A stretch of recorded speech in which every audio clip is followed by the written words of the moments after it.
I'll leave you two guys alone.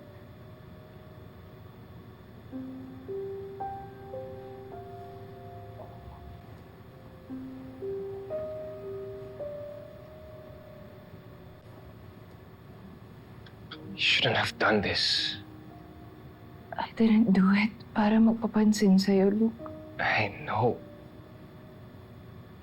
And that makes it worse. Eh? What if you died? Hindi okay. Hindi okay. Tapos na yung paghihirap ko. You don't know how it was for me, Luke. When I saw the video, I just wanted to disappear. Every day, yung feeling ko, bigat-bigat. Palubog ako ng palubog. Everyone was mad at me. Everyone was disappointed. And I was so scared, Luke. I was so scared na malaman mo kasi... What if kagaya ni Liv, hindi ka rin maniwala sa akin?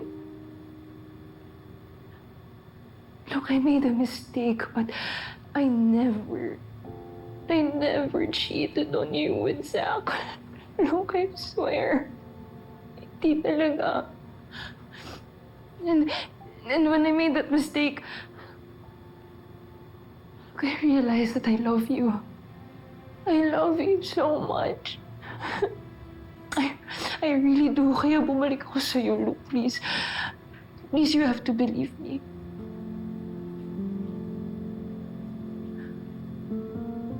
I know. I know you didn't cheat on me. And what you and Zach had was a fling when we broke up. How? How, Luke? I overheard you and Zach. And kinukulit ka pa rin ni Zach after we got back together. You rejected him, and so I confronted him about it.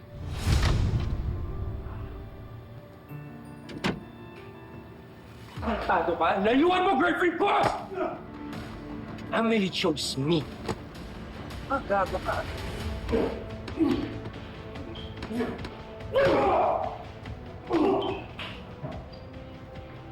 Matipot lang talaga yung girlfriend mo, pero bumibigay agad. Nagulo kami habang may ginagawa. Gago ka?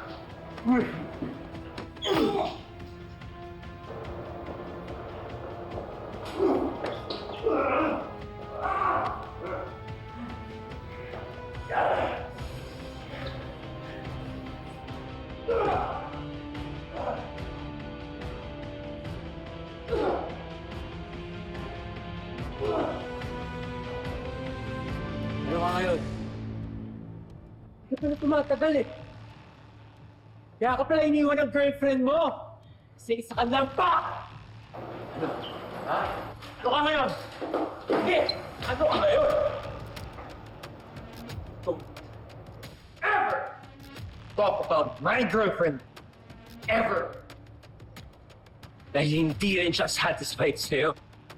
That's why she chose me. Hanggang tingin ka na lang din. Loser.